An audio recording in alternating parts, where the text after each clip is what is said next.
Amigos, bienvenidos al fascinante mundo del Street Art. Esta semana traemos una nueva obra, la cual hemos denominado Corbus. Para realizar este trabajo utilizaremos una tabla de dimensiones 61 por 61 centímetros, forrada previamente con tela negra Turín. Y luego de haber usado nuestra niveladora, hemos colocado aproximadamente 600 clavos de 3/4 de pulgada. Les recuerdo que están disponibles para la venta, además de los diseños o bocetos y el kit de hilos para estrenar. Envíos a cualquier parte del mundo, escribiéndome a mi correo electrónico o a mi Facebook jorgedelatierra@hotmail.com. Gracias. El primer tensado lo haremos a partir de este clavo hacia estos, retornando al punto de partida, y desde este, y para los otros 3 lados simétricos que conforman nuestra obra.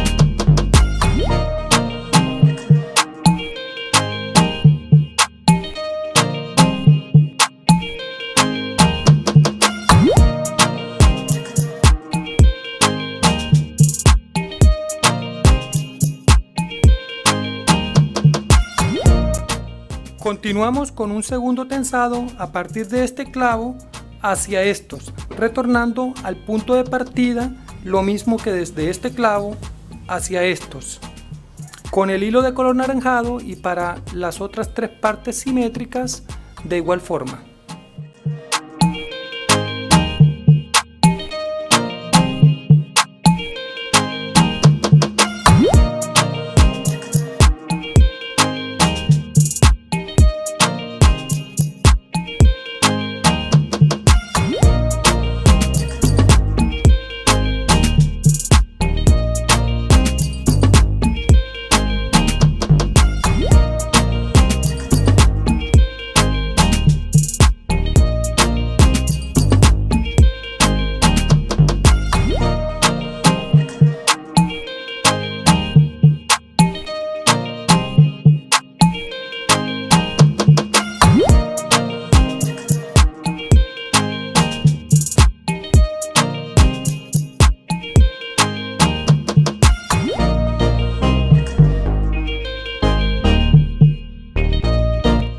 De esta forma vemos la primera parte de nuestra obra.